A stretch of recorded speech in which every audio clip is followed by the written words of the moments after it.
Welcome students to the second video dealing with seeds, and in this particular video we'll be looking at two case studies, or we'll be looking in detail at two seeds so as to understand the morphological features of seeds in a better manner.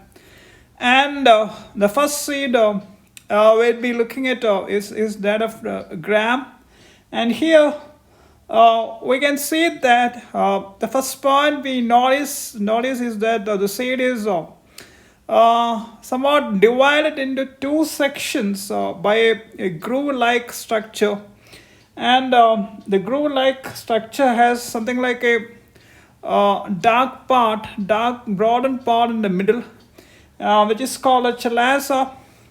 And also there's a section between the chalaza and the bottom part is what is called a Raphe. And of course we have the micropyle, that is the small pore for the intake of water at the bottom. And we also see a broadened part which is coming out of the bottom, which is called a hilo. Now, looking at the internal part, the most important feature is, of course, the presence of two cotyledons. We have the radicle, that is the part from where the root will be developing, and we have the testa, or the seed coat. Now, let's have a look at the embryonic axis. That is this part is seen between the two cotyledons, and it is from this part the seedling would be developing. That is, all the parts of the tissues for the shoot and the root would be coming from this part. So beginning from the bottom, we have the part which becomes later the root tissues of the developing seedling. There's the radicle. The same kind of part when it is dealing with the shoot tissues, it's the plumule. And the most important sections, the sections of the embryonic axis, the upper is the epicotyl, the lower is the hypocotyl. Note that the lower hypocotyl is between the stalk of the cotyledon and the radicle. And this particular section is called the embryonic axis. Now, what are the other important points we ought to note? We ought to remember about the gram is that as indicated in the diagram, it is dicotyledonous, which also means that the food for the growing seedling, for the growth of the precursors of the shoot and the root system, that food is stored in the cotyledons, which basically means that this seed is non-endospermic. That means the food is not stored in the endosperm, and also it also means that the endosperm is absent. The second case, which we'll be having a detailed look at, belongs to the cereals. It's a maize grain, and this seed belongs to the category called Caryopsis. So it's a single-seeded Caryopsis.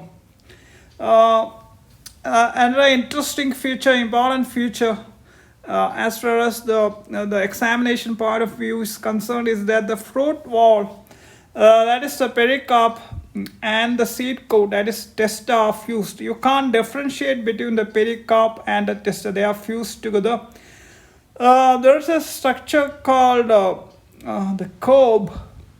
What is this cob? It's a structure on which the grains are produced. So cob, C-O-B, is the solent peduncle on which we see the grains develop. So the solent peduncle on which the grains are produced is called the cob. Now let's look at the external features of the maize grain. At a simple look, we can easily see that the maize grain is something like that seed is quite broadened with a kind of growth which we see at the bottom, and there is something even though the whole seed looks flattened, it has particular areas which is quite easily seen from the outside. So and the major region, the major area of this particular seed is what is called a depressed area. And also there is a kind of a bulging, a particular development in the middle, which is called the ridge. So looking from the top, the first region is what is called, you have the remains of the style, and that region is called the papilla. So the papilla, the region which is on the top of the grain, the maize grain, is a papilla which indicates the remains of the style. Then you have the depressed region, which I already mentioned, that's a broad region in the middle. And you have the ridge. Now, what is important about this ridge? Ridge, it's of course the central region, the mid region. The ridge indicates the position of the underlying embryonic axis. So you have the developing embryo below it, and so this ridge indicates the position of the embryonic axis. So that's about the general features of the maize grain. When we look at the grain from the outside, what are the internal features? Now the internal features shows certain very clear morphological differences. So, and you have also the layer which covers the seed, that's a pericarp, plus the testa, which we already discussed, which we already stated. This is a Caryopsis, is a particular kind of fruit, it's a kind of seed where there's no differentiation between the pericarp and the testa. So that's the outermost region. And one of the most important features of this kind of seed is the presence of what is called an aileron layer. The aileron layer is remarkable for the presence of protein molecules there, which is very essential for the functioning of the developing embryo. So aileron layer is a characteristic feature of the maize grain. So note that the aileron layer along with the endosperm are the two key areas of storing food, which is meant for the developing embryo, which later becomes, of course, the seedling. You have the Scutellum, which is actually a single cotyledon. You have the Coleoptile, which is the protective sheath of the shoot cap. And there's something called Coloerhiza, which is the protective sheath of the root cap. Coleoptile is the protective sheath of the shoot cap. So going on to the internal features in a detailed manner, as already mentioned, the aileron layer is very important, a characteristic feature of this kind of seeds, which is basically consisting of protein molecules.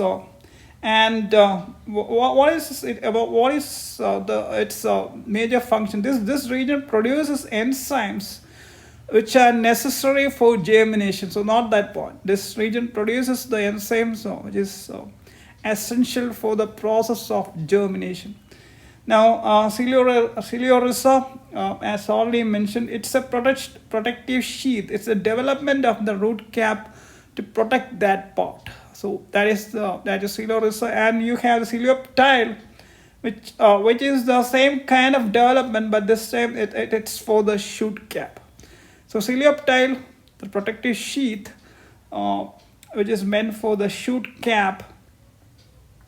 And as already discussed when we saw the diagram, we had a scutellum, which is a single cotyledon, and other than all these parts, there's what is called an epithelial layer. Now, epithelial layer and aileron region, that layer are the most important key functional regions of this kind of seeds. So what is the epithelial layer? It is the outermost, it's the outermost layer of the scutellum, and it has a very important function in the sense that it secretes hormones into the endosperm for the synthesis of enzymes. So note the point. So once again, looking at the key regions of the maize grain and their functions. The first region is the aileron layer. It's a protein containing region. It produces enzymes during germination. The second important functional part, the epithelial layer, it's the outermost layer of the scutellum, and it secretes hormones into the endosperm for the synthesis of enzymes. So note these two layers are very important as far as the examination point of view is concerned. So be sure that the functions of these layers are very clearly known. That's very important. So the aileron layer and epithelial layer are the characteristic features of the maize grain. So in the next video, where we'll be concluding this particular video series dealing with the morphological characteristics of seeds, we'll be specifically looking at the differences between monocots and dicots. That's monocotyledonous plants and dicotyledonous plants. That is the plants which plants in which the seeds the material for the development of the seedling is stored in the cotyledons, either single or two cotyledons, that is dicots. So thanks for watching this video, and if you feel that the video is good and useful for you, kindly subscribe.